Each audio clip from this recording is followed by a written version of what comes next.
Okay, guys and girls, I'd like to welcome you to our Azure Zurich User Group meetup. Today, we will speak about ARM templates with Marcel, who's going to tell us everything about anything you can do with ARM templates.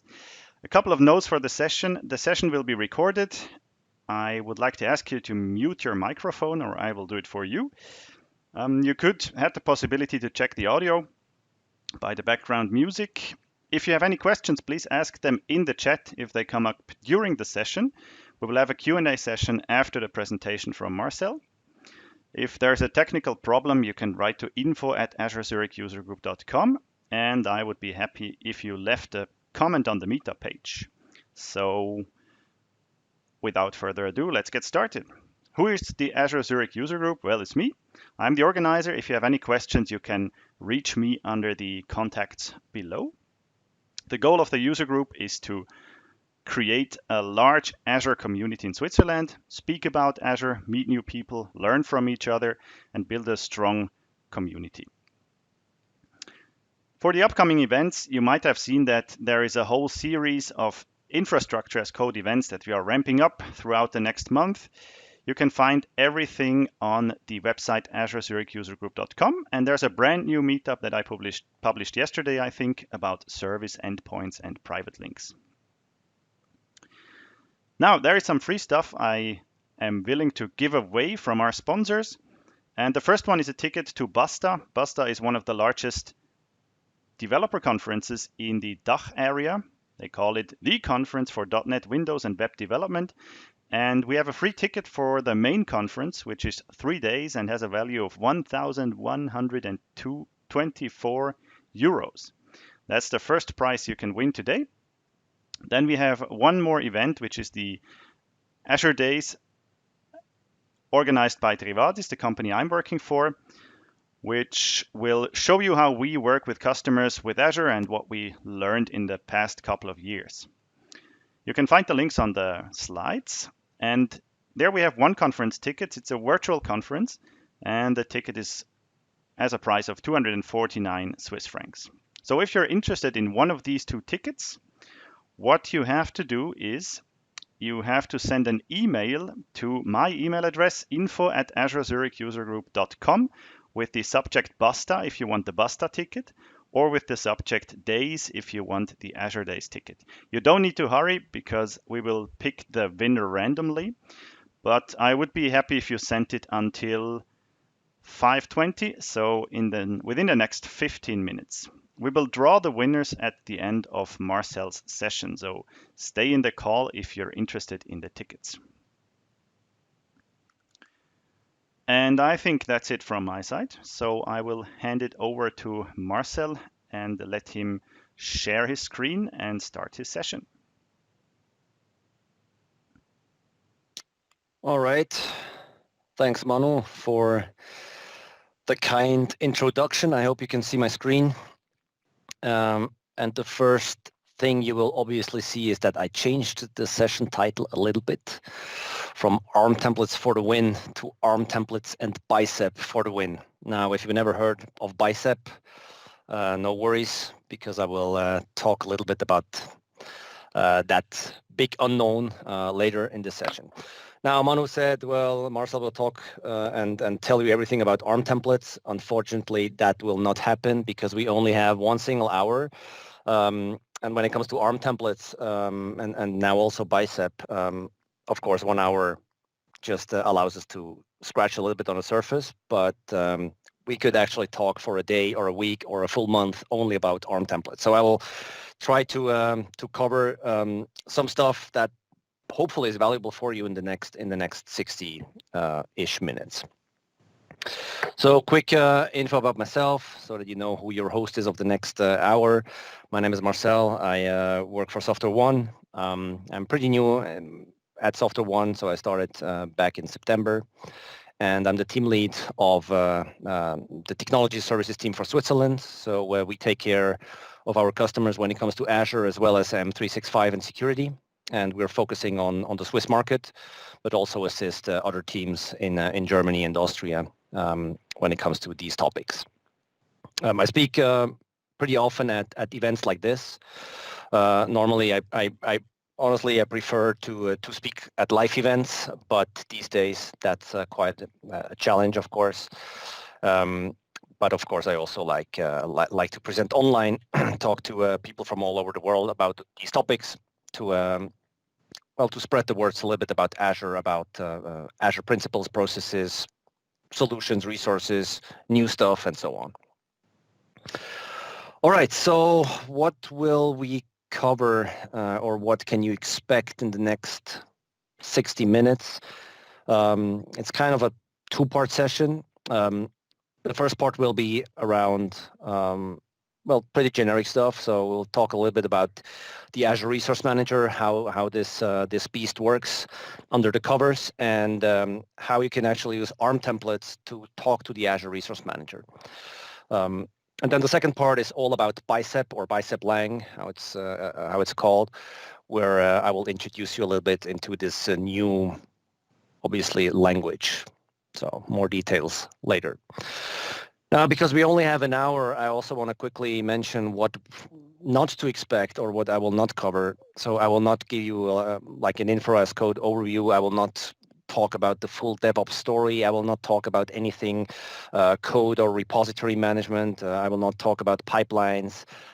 It will also not be a super duper ARM templates deep dive because of timing issues. So this is not covered in the session. We really talk about the ARM template basics and then how this translates into Bicep. All right. Then let's jump into the first part, Azure Resource Manager and ARM templates. Now, what is that? Or what is the Azure Resource Manager? Actually, it's a management service that lives under the covers of Azure, and it's responsible for giving you a consistent management experience when you talk to the Azure platform. You know from your own experience probably that there are several ways you can use to talk to Azure. This can be as simple as using the Azure portal. You could use the Azure CLI, Azure PowerShell modules. You can use ARM templates. You can use lots of third-party tools and extensions such as Terraform, Pulumi, and so on. And the Azure Resource Manager is sitting under the covers and makes sure that your management experience with Azure is absolutely consistent across the board. No matter what tools you use, you will have the same experience all the time. You will have the same permissions. You will have the same policy sets that's actually ensuring compliance of your resources and so on. So this is a very important service, Azure Resource Manager, or in short, ARM or ARM. All right. Now, when we take a quick look at the ARM architecture, I think this is a very important slide so that you can better understand how the Azure Resource Manager works. So when you work with Azure or used to work with Azure in the past, you might have heard of an element in Azure that is named resource providers. So in Azure, we have lots of resource providers. So probably now these days, it's 200 plus resource providers. These are just three examples: Microsoft Storage, Microsoft Compute, Microsoft SQL, and many, many more. And these resource providers are sitting in the Azure platform, and they take care of your resources. They actually give you the opportunity to create specific resource types. Now, if you take a look at the blue resource provider, Microsoft Compute, that means that this resource provider is responsible for managing virtual machines, for instance, or disks, which also somehow belong to virtual machines, or availability sets, or scale sets, and so on. So lots of different resource types that this resource provider is responsible for, and it allows you to create new resources, to change and manage resources, to get out information of the platform about resources, or read information, to delete resources, and also to trigger specific actions. For instance, when it comes to virtual machines, this would mean starting virtual machines, stopping virtual machines, restarting virtual machines, redeploying virtual machines, and so on. So every resource provider manages its own set of resource types. Now, in front of these resource providers, if we want to talk to the Azure platform, we now have this, let's say this entry door or the front door that gives us access to this whole Azure platform. And this is the Azure Resource Manager that is sitting there, that is offering a set of APIs. So this is the endpoint management.azure.com that we can use to actually talk to the Azure Resource Manager. And from there, talk to the different resource providers depending on our actions. So depending on what we actually want to do, right? And this ARM endpoint or this resource manager API is used by all the different tools and all the different opportunities that we have to talk to this platform. As I said, it can be the Azure portal, it can be an ARM template, it can be the Azure CLI. Doesn't really matter. Everything talks to this Azure Resource Manager APIs, and that gives us this consistent experience when. All right, now ARM stands for Azure Resource Manager. So ARM templates obviously stands for Azure Resource Manager templates, and it's just one way to talk to this API. Now, what is an ARM template? So ARM templates can be used to describe what we actually want to provision in the Azure platform. So it's a so-called declarative approach where we use configuration files to describe the status of our service, how our service looks like. Because if you deploy an application to the Azure platform, it normally consists of one or multiple Azure resources that have or that come with some configurations. And that configuration file that is written in JSON actually has all of that information. So you describe, well, I want to have a virtual network resource. This virtual network resource will have this name and it will have this address prefix. I want to have 3 subnets that are using these prefixes. These subnets should have whatever route tables or network security groups and so on. So you describe everything you want to have to make your service work. And then finally, you hand over this declarative configuration file to the Azure Resource Manager. And the Azure Resource Manager will actually read the file and understand what you want, and it will analyze the platform, what is already existing in the platform of what you described, right? So it checks, well, what do you want? What do I already have? And if it's a brand new deployment, if nothing is there, it will deploy everything that's needed specifically to your description in your files. Now, this is the initial provisioning phase when you deploy something brand new, right? So you have nothing and you come from nothing to, let's say, a version 1 of your application. And now that application is sitting in the platform. And this is now where the service maintenance or the lifecycle management actually starts, because this service will need maintenance, which means that the service might need or change a configuration of something. And because we have a declarative approach here, we go back to our initial configuration file and we just change the initial configuration in that file. And then we hand over that same file again to the Azure Resource Manager. And now the same story starts over and over again. It will analyze your description, your configuration description, will compare that to what's already living in the platform, and we'll find out, well, 90% or so of the configuration is already existing, so I don't have to do anything. But now the configuration file contains 1 or 2 more resources or contains some configuration changes, so let's only do this. So all that logic lives in the Azure Resource Manager, and you don't have to worry about how things are done. You just describe what you want, and Azure Resource Manager will take care of the rest. Now, if you have a look at an ARM template, as I mentioned, an ARM template is a JSON file or a JSON file structure, and it consists of several parts. As you can see here, a schema that defines the schema of that JSON file, a content version, which is the version of your file, so it allows you to version your ARM templates, and then 5 main sections, which I only want to touch 2 of them today. One is the resources section, and the resources section obviously contains the resource configurations. So depending on what your application is built on, you need to describe the resource types and the resource configurations that you want.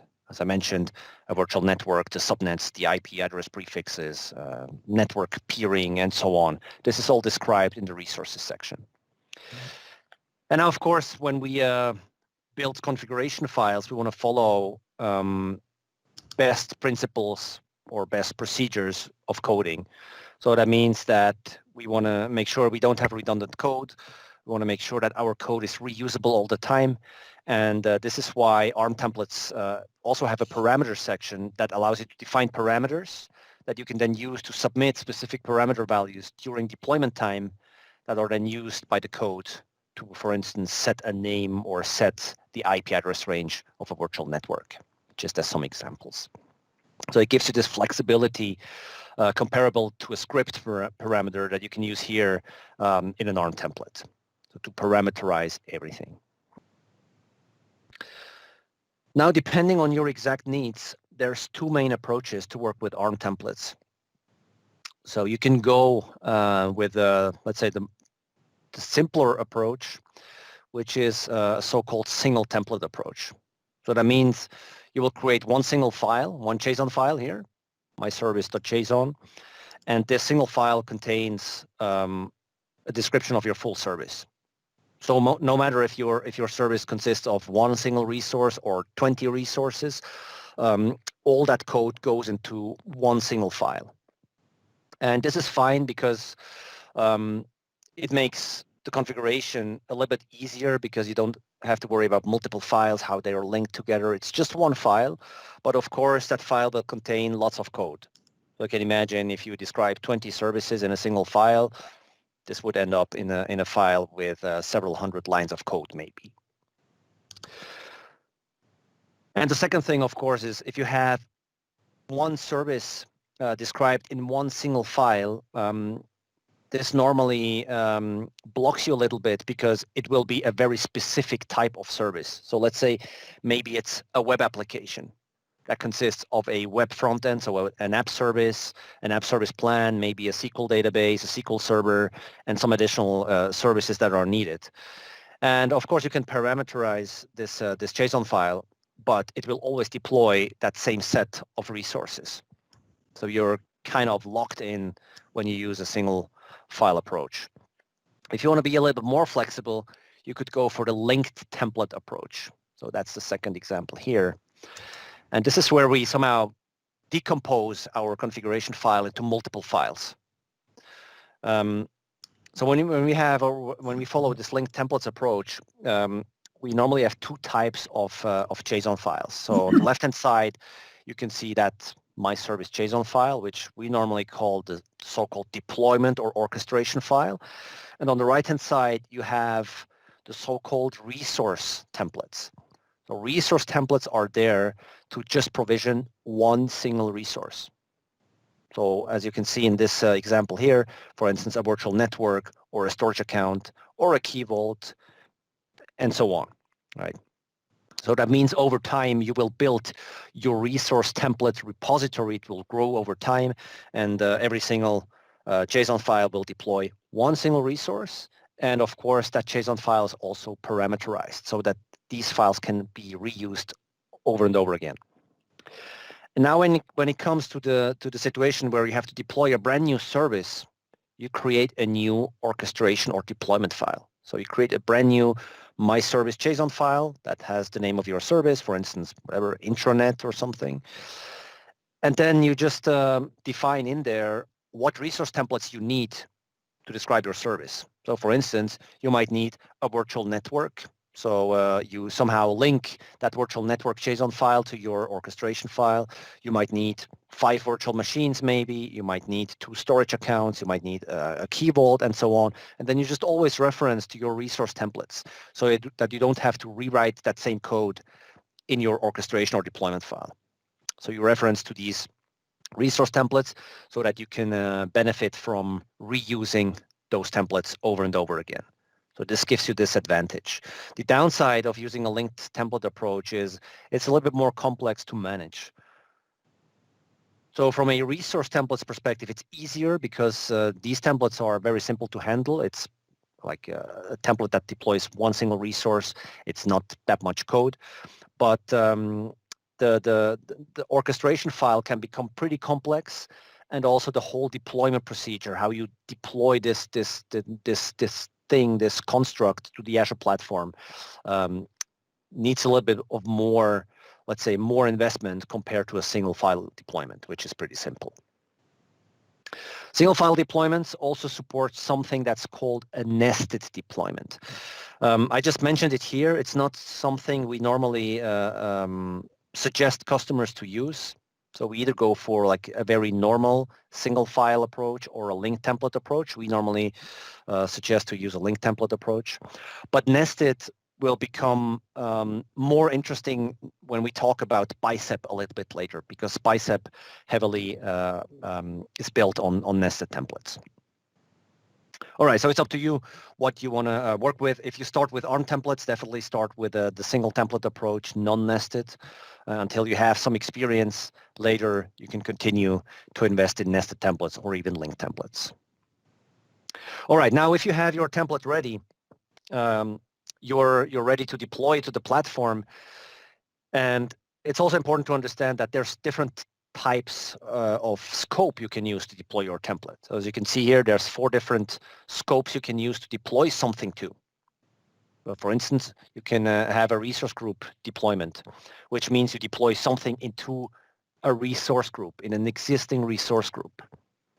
Or you could deploy something at the subscription level, which means you deploy something at that subscription level. Same is true for management group and for the tenant level. So that's actually our resources hierarchy. And now the question is, well, what do I deploy to what scope?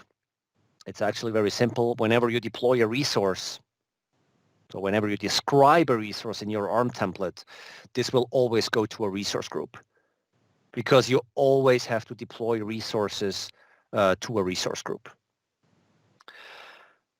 So now what does that mean? What else can you deploy at higher levels in your hierarchy? For instance, at the subscription level, you could deploy new and empty resource groups. So before you can have a resource group deployment to a resource group, you obviously need an empty resource group first. And this could be deployed at the subscription level. Or at the higher levels, you could also deploy, for instance, policy definitions, policy assignments, role assignments, and so on. But we will not touch that today. So today we will only focus on resource group deployments. All right, so now you know where you want to deploy your ARM template. You have written your ARM template, and now the question is, well, how do we actually hand over this code to the Azure platform? And for that, you again have several options. The simplest form, but not normally recommended, is to use the portal. So you can use the Azure portal and bring your code, your ARM template, to the Azure portal and deploy it from there. But as we are Infra as code guys, we normally don't do that. So we hand over the code with code, so with some scripts or something. And so that means that you could use PowerShell, you could use the Azure CLI to hand over the code to the Azure Resource Manager API. Or of course, if you go a little bit further, you would use stuff such as release pipelines that give you this ability to have structured releases of your code. I know this is something that will be covered, I think, in the next or in the user group meeting afterwards, but definitely in some of the later meetings. All right, so let's jump into the demo to quickly see how this looks like. All right, so I will pull, if I can find it, I will pull my Visual Studio Code here. And I'm already authenticated against my Azure subscription, so I will not do that. But I want to show you 2 simple examples of ARM templates. So demo 1 and demo 2. So let's quickly open demo 1. And you can see that this is the simplest form maybe of an ARM template, at least an ARM template that deploys something. So as you can see, all the sections are empty. I have no parameters. I have no variables. I have no functions. I have no outputs. But I have one single resource described here. And as you can see, because I talk to the Azure Resource Manager, I obviously need to instruct Azure Resource Manager what resource provider I want to talk to. So this is the resource provider, Microsoft.storage, and what resource type I'm interested in. In this case, it's a storage account, right? Now, also important is this. I need to instruct the Azure Resource Manager what resource provider API I want to talk to. Because every resource provider, again, offers multiple versions of APIs, and it's up to me to select what API version I want to talk to. So if you start from scratch and deploy a new ARM template, you would normally always go for the latest API version. But because Microsoft can change the APIs and the underlying logic, it is in theory possible that a new version might break your code. But because we have this flexibility to select what API version we want to talk to, this means even when Microsoft releases a new API version, this doesn't affect our code because we still talk to the old version, and we can then easily test our code against the new version. If everything works as expected, we just change the code version, the API version. Sorry. If the code will break, I need to inspect the code and see what I need to change to make it work against that new API version again.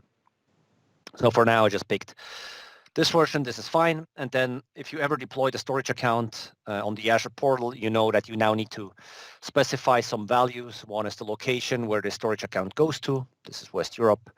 We need to give the storage account a proper name that is unique on the globe. So that should be unique, hopefully. And then I need two more configurations. So one is the SKU of the storage account, which is actually the replication option, which in this case I use standard LRS, and then the kind of the storage account, which is storage v2, which is like the normal storage account you would use normally. So everything is hard-coded here. That's not a very good example, but it's a good starting example to actually show you how this works. So now, before I can hand over this code, I need to make sure that I have a resource group. Now, in my environment here, I have two resource groups, but I will quickly create a new one. So let me create a new one with the Azure CLI, Azure Group Create. I'll give it a location, which is West Europe, and some name, ARM test. It takes 2 seconds, and now the resource group is there, and I'm ready to deploy my code. Now, as I said, I can hand over this ARM template in various ways. I will again use the Azure CLI. That's my favorite way to talk to the Azure platform outside of ARM templates. So I will now create a new deployment using AZ deployment. And now I need to instruct, well, is this a resource group deployment or a subscription deployment or a tenant level deployment? In my case, it's a resource group deployment. So I want to deploy that to my new resource group. And because it's a new deployment, I will, create a new one. So AZ deployment, inside a resource group, I want to create a new deployment. And now, of course, I first need to define, well, what resource group this should go to. That's the one I just created, so ARM test. And then secondly, I need to define my code. And by using -f, this allows me to just submit my file, which is demo1 JSON, that file that you just see here. So I submit that content. Now this in the backend somehow translates into a REST API call that I don't have to worry too much about for now. The Azure CLI is taking care of this. And by going back now to the Azure portal, I should now see that my resource group has been created. If I go in there, I assume the storage account is not yet visible. So it's still empty, but I can now check the deployments, because if I go to the deployment section of my resource groups, this shows me all the ARM template-based deployments. And I can see that this deployment now already succeeded. I could go into the details to better understand, well, what actually deployed a minute ago. And as you can see, well, I get some overview, not of interest. I can see the templates that has been used, and this should be exactly the template I showed you. So everything hard-coded. I could see the input parameters and the output parameters, and we know both of them have not been used because everything was hard-coded. So everything, obviously, everything worked. And if I go back to ARM template now, I should now see that storage account in there. So everything works fine. Storage account is there, exactly how I configured it. Now, of course, I could add much more configuration to my file. This is just the minimum that's needed. I could, of course, well, add containers, add container configuration, configure cores, or whatever is needed, and whatever I understand here by consulting the ARM template reference documentation. But for now, we just leave it like that. Now, the cool thing, as I mentioned, I mean, this is a simple example, but it is sufficient to show what happens now if I want to update this resource, because it's now living in the platform. So let me simulate a productive change. So if this is in production now, and I now want to change some configuration, and first, of course, it's important to understand not all things can be changed. Not all properties can be changed. So you need to understand what properties of a resource can be changed while it's already deployed. And that's just, well, the simplest one I'm using here is I will just add a tag section. So I maybe missed to add tags, so I don't know who the owner of this storage account is. I have no cost center configured. And now it's important. I just go back to my initial configuration file, and I will add a tag section now. And for now, I'll just add one owner. So this is the only tag I want to add now, owner. I save the file. And now you can imagine if this is a production storage account, I mean, it's kind of critical to just maintain that storage account with new code.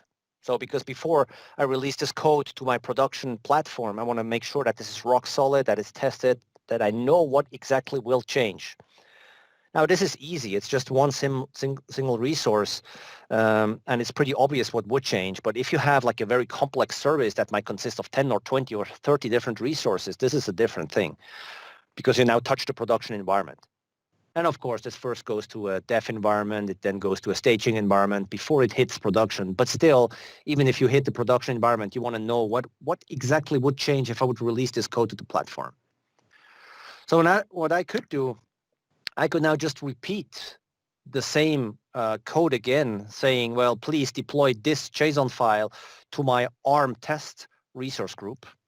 And this would work. It would do something. Now, obviously, we know it would just add the tag.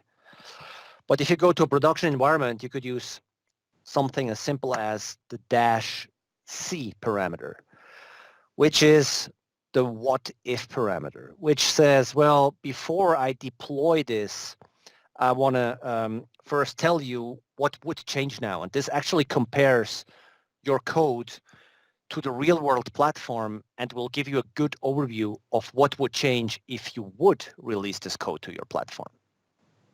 Now we know this should just add the owner tag, but this definitely proves it. So it tells me, well, this is what I will touch. So the ARM test resource group, everything that's purple will be changed. So my storage account will be changed. And what will change? It will just add a new tag section, and it will add the owner tag with the value Marcel. So one resource will be modified. Do you want to proceed? Yes or no? If this is exactly what we expect, we proceed. And now it will just reapply that whole template. And the only thing it will actually do is to really add this, this owner tag. So this will take, again, 15 seconds or so. So why this happens, I will quickly want to show you some other things. Let me now manually add another resource to this resource group. So I'm still in ARM test, and I will deploy another resource. So one that is pretty quick. So let's pick a network security group, for instance, because that's very easy to configure. So I will again deploy this to my ARM test, and I'll just name it NSG test in, well, East US is fine. I create this. Validation runs. So this looks good. Now let's create that network security group. While it's provisioning, I quickly will check my storage account. So I'll go to ARM test. My storage account is sitting there. If I go to the storage account now, I will actually see that my tag is now set here. So it's now configured. Everything else is untouched because it recognized, well, the only thing I actually need to change is the tags property, and it just added this. So it didn't touch the containers. It would not have touched the content of my storage account if anything would be there. It just changed the tags section. So this is what gives you very good control and allows you to maintain your services over time, which is much easier and much, let's say, much more controllable compared to an imperative approach where you do that with classic PowerShell scripts, for instance. All right. So our NSG should have been deployed now. So let's see. Yeah, it's sitting in there. And now if I go back to my code, I just want to quickly show you some other thing. I will remove that -c for now. This is not of interest. But if I release my code now again, what this would do, it would check my configuration and it would again deploy it to that resource group ARM test, finding out that nothing needs to be changed. Now, what's important here is that it will ignore that network security group that I created manually, because that network security group is not part of my code. It will only touch whatever is described in this code. Why is that? Because by default, a so-called incremental approach or incremental deployment is used. So it will only touch what is part of my code here. But if I use this mode here, I could change that incremental mode and switch to complete mode. Now, complete mode means I deploy something to this resource group, and I want this resource group exactly to look like my code configuration. And now, because that network security group is not part of my code, this will actually be cleaned up. So it will delete that network security group because I'm using now the complete mode and it is not described in my code. And so it will actually make this whole resource group look the same as I described it in my code. So within some seconds, this network security group will be gone. So it's deleted now. So take care when using complete modes. Definitely make sure that you use that what if you use complete mode to understand and first understand, well, that would now actually delete some resources. Is that really something I want? And if so, you proceed. So it's up to you if you want to use the incremental mode or the complete mode. Actually, both is offered. All right, now let's switch to a little bit of a more complex example. It's still very simple, but demo 2 does exactly the same thing. So let me quickly go to the resources section. So you can see the resources section is exactly the same. It's the same code. The only difference here is that you can see the values, the location, the name, the SKU, and the kind value, they are not hard-coded anymore. They are now parameterized. And this allows me to reuse this JSON file over and over again. So whenever I need a storage account, I can pull this JSON file, deploy it, and then submit the values for location, name, SKU, and kind. So it's now not hard-coded anymore. But this means I'm pulling these values from the parameter section, and that also means that I, of course, need to configure the parameter section first. So I did that, and in here you can see that I now have these 4 parameters: location, name, SKU, and kind. And if I, for instance, start with a location, you can see that every parameter has a type. So there are several types of parameters. String, for instance, that's what I'm using here.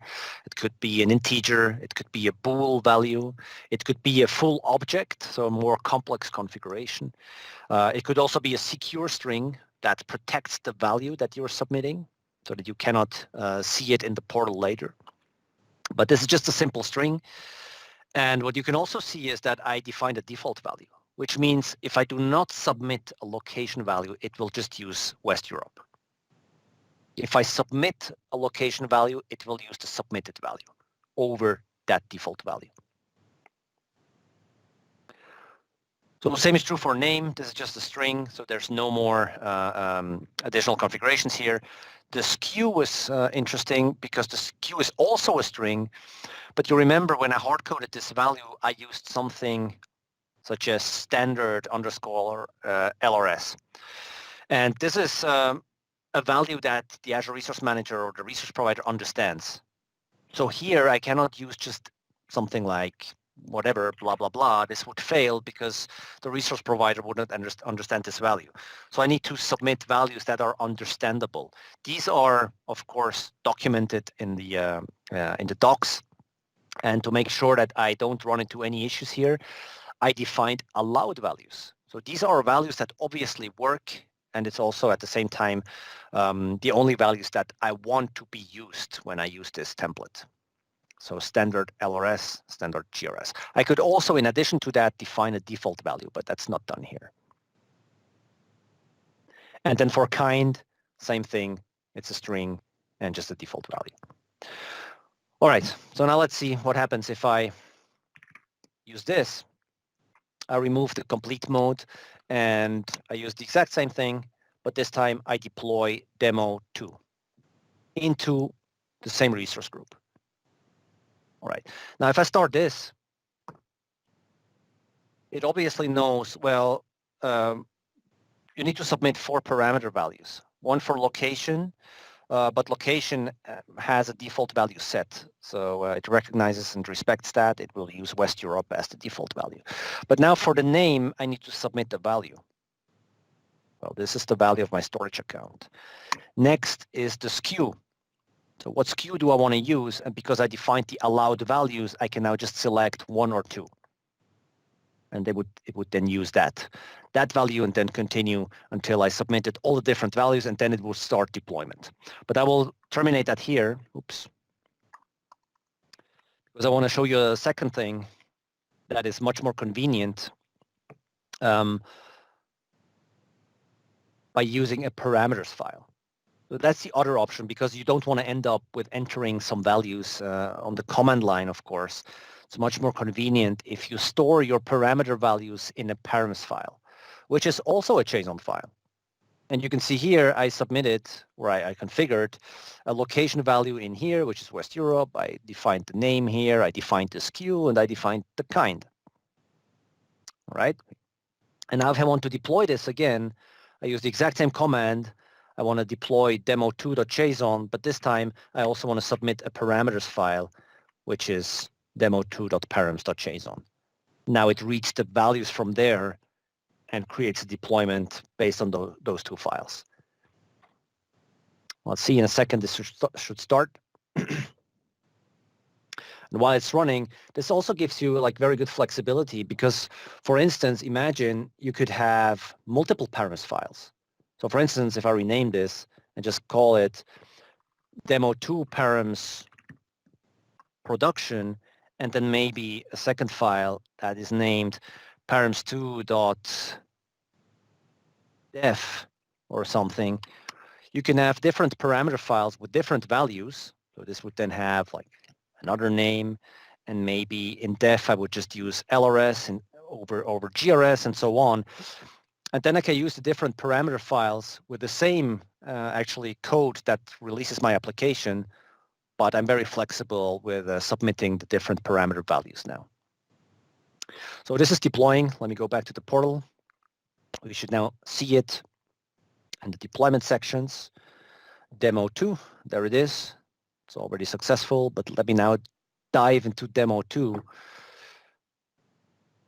Let me check the template. So I can now see my template. It's the parameterized version of it. And because it's parameterized and we know we submitted some input parameters, I should also see those in the input section now. So these are the values I submitted that have then been used in the code. If I would have defined some outputs, I would also see the output parameters, but I didn't. All right.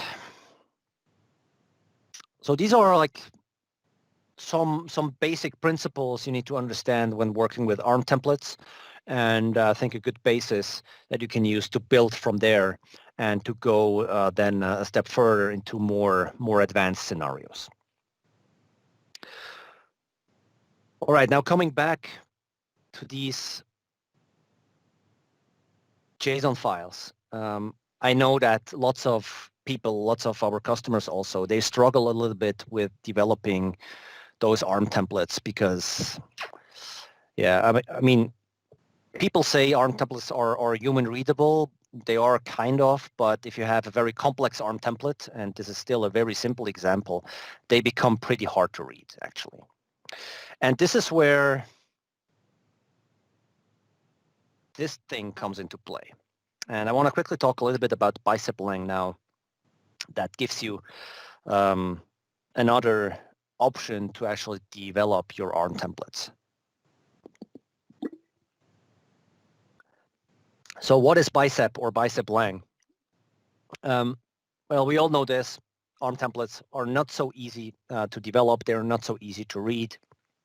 You know, this strange formats with parentheses, brackets, curly braces, commas, lots of lines of code. It can be pretty hard, especially if you only use this from time to time. If you use this a lot, you get used to it, of course. But if you only use it from time to time, it's actually pretty hard. And this is why Bicep was actually introduced. So it's a new domain-specific language specifically to abstract the complexity of ARM templates for you. That's what it is. It's there to make your ARM templates authoring experience much easier so that you don't have to worry about ARM templates at all. That sounds like a dream to lots of people now. And this is how it works. So this is the actual procedure. So until now, we started here by developing our ARM templates. We handed them over to the Azure Resource Manager, and this guy deployed some resources for us or managed the resources for us. But now we have a step before this to actually create our ARM templates by using Bicep. So Bicep is that language that allows us to write our configurations as code, but not as ARM templates. It's in Bicep lang. And we then compile this code into ARM templates. So all the hard work is done by Bicep for us. So this is pretty cool. Now, before you start your Bicep journey, this is the tooling that you need to understand or that you need to have installed. So first, if you use Visual Studio Code as your IDE, it's very helpful if you install the Bicep extension. This gives you like this good development experience for Bicep files, and it also validates your Bicep files. And then for now, you still need the Bicep CLI to then compile your Bicep configurations to an ARM template. All right. Already enough talking. Let's jump into action. All right, so I have demo 2 here, and I have several demos for showing you Bicep. So let me quickly change the directory here.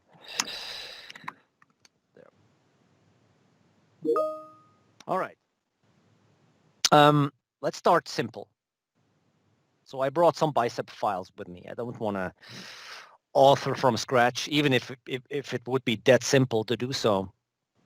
But let's have a look at the first Bicep file. Now you can see here I installed this extension already, and you can see it when I open this file.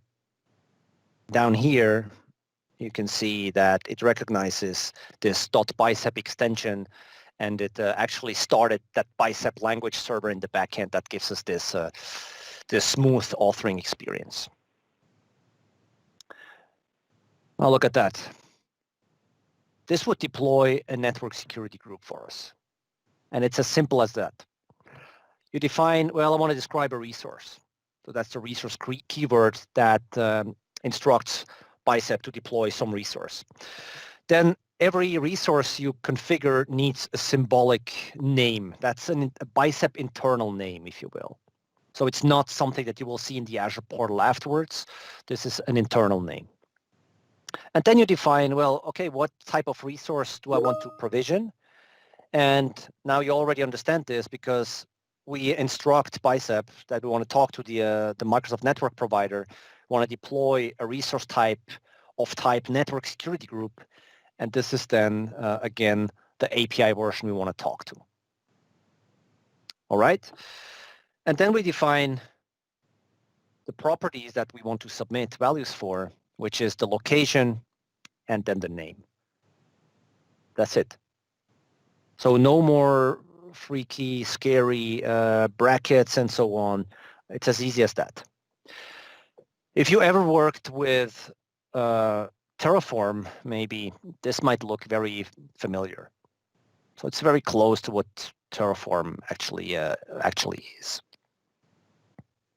All right, so this is it. Again, if I use Visual Studio Code with that bicep extension installed, as you can see, it also gives me like that IntelliSense like kind of authoring experience, saying, well, you could also add tags. Well, why not?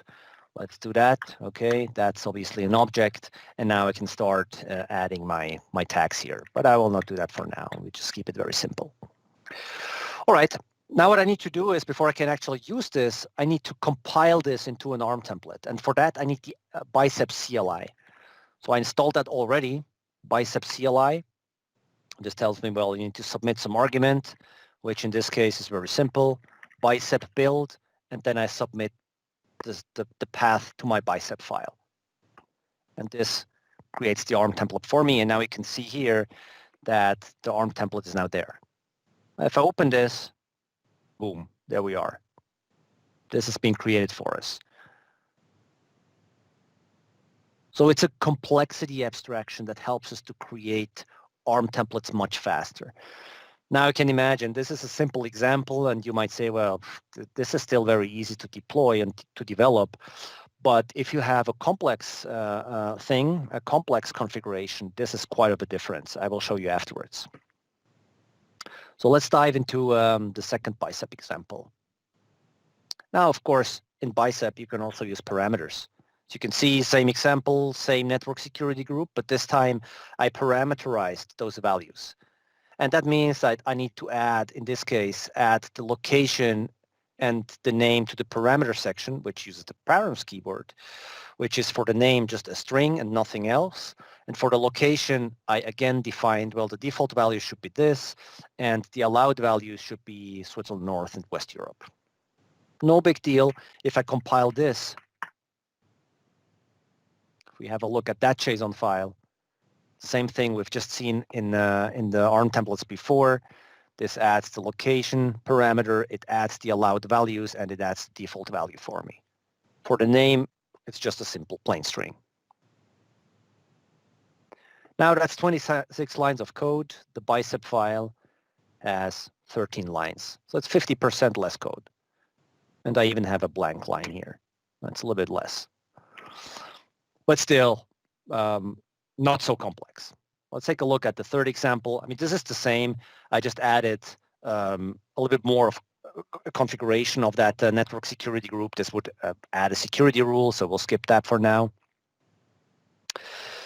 And this is a little bit more complex.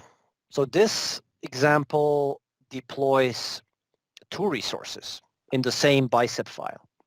So as you can see, I have a virtual network here. And I also have a network security group. Because if you ever work with virtual networks, you know that you can have virtual networks. A virtual network can have subnets, and the subnet can have an attached network security group to control in and outgoing traffic to the servers that live in the subnet.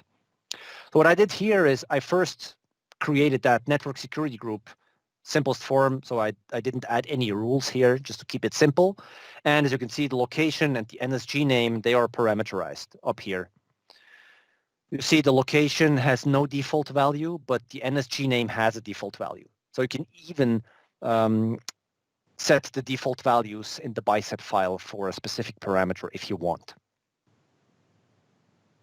And then the same is true for the virtual network here. Again, location, we'll use the location parameter. The name will be parameter, the NE1 name. Then I will submit the suffix of, or in this case, it's actually 2 address ranges I will use for that virtual network. I will then create, this is again, it's parameterized, but it's hard-coded to one single subnet. I will create one subnet with, again, an address range which is that one. And then I will also automatically assign that network security group I created a step earlier. So I want to attach this automatically to my new subnet. So let's see what happens now. What's the number? It's 21. Bicep 21. Let's compile that. Now let's see, this was 35 lines of code.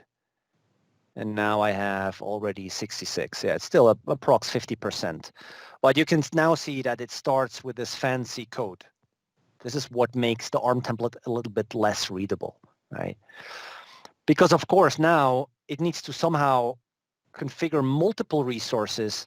It needs to configure dependencies between these resources, because now Bicep and ARM needs to make sure that the NSG is deployed first before the virtual network is deployed.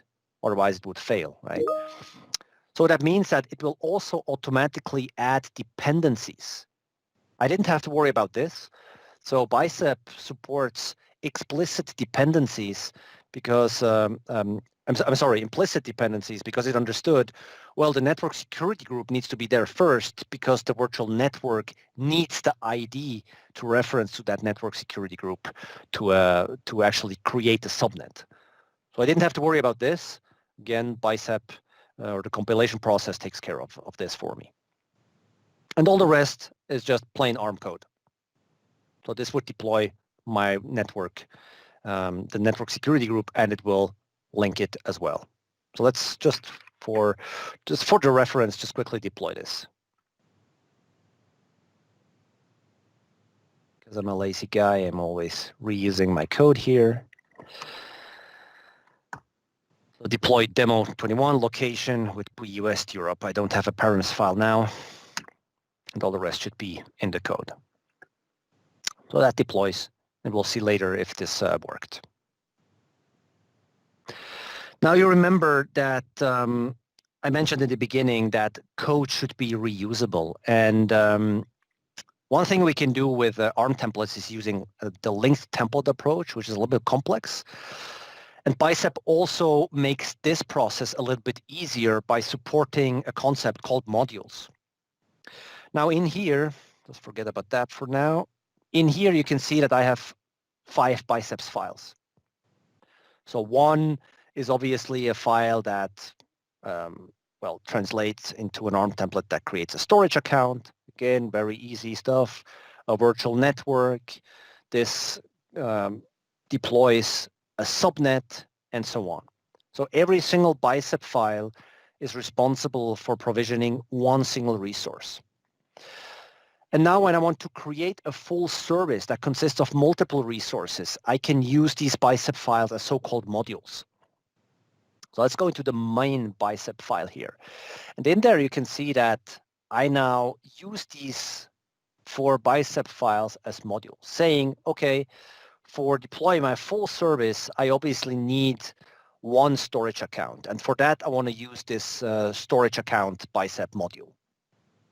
Now, if you quickly go in there, you can see that it deploys the storage account exactly the same way I showed you before in the ARM template. And for that, I need to submit 4 values: location, name, kind, and SKU.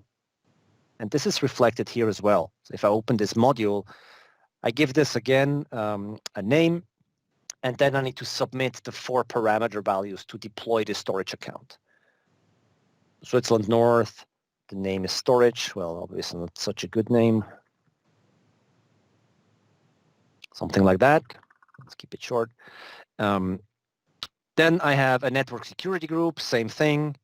I want to attach to this module or use this module. This needs 2 input parameters. The same is then true for the virtual network 1, virtual network 2, and then subnet 1 and subnet 2. So at the very end, I should have 2 virtual networks, 2 subnets in total, a network security group, and the storage account. So now let's remove this again. Let's start with the initial file. Oops, not good. Let's not save that. All right. So I quickly go to my second folder. There we are. And now I do the same thing. I just compile that main file, bicep build main. I will not touch the other bicep files. I will just compile the main bicep file. Done. Now you can see I have this main JSON. Now quickly coming back to this, just to show you the difference. This was 60 lines of code. Now having a look at this file now, at the ARM template, this is a lot larger. So this is 360 lines of code. And as you can see now, this is not so cool to read. This uses a so-called nested template now. So it will create one main deployment template, and in there it will contain nested code. But I don't have to worry about it too much because for me, I will just deploy my file now. So let's do that. This is demo, not demo, sorry. This is now main.json. And this will now deploy as well. So to finish this off, I'm a little bit over time already. Let's go to the portal to see the result. Where is it? There we go. So first off, we should already see the deployment from before, that NSG and the network from demo 21. So that is obviously there. Let's quickly check. This is my network. I should see one subnet, and that subnet should contain a security group that is attached to it. I can see it there already. So that obviously worked. And now we're deploying that more complex nested template. So let's go into deployments. Now you can also see here that this is now shown a little bit differently because it's a nested template. This is the main template. And from there it deploys nested resources. So all of these are like kind of individual deployments.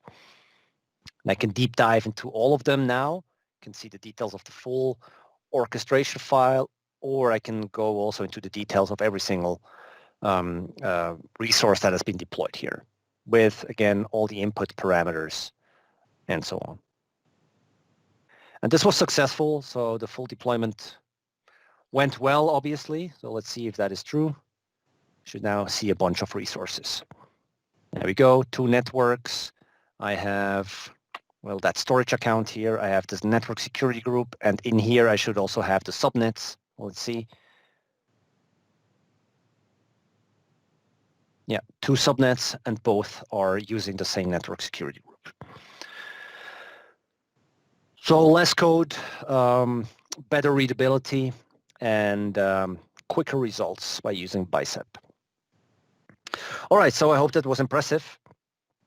So to quickly sum up these 2 parts of that session, what are the key takeaways? I summed this up very simply. Yeah, Azure is cool. ARM templates are very cool. Bicep is even cooler because it makes you faster.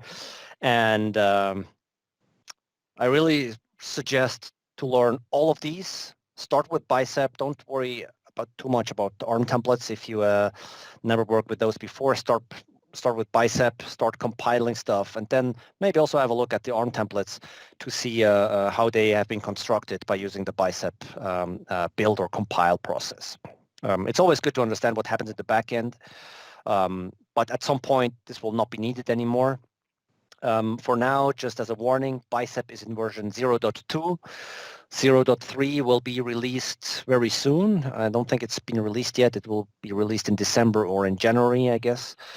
And it will add additional functionality. For now, it's still a little bit limited, but well, it's around. It's there to play. Don't use it yet in production, of course, but it's good to start your Bicep or ARM template journey. All right, that's it. If you're interested in Infra as code, you can find me online on my blog. You can find me on Twitter. Also, check out my YouTube channel.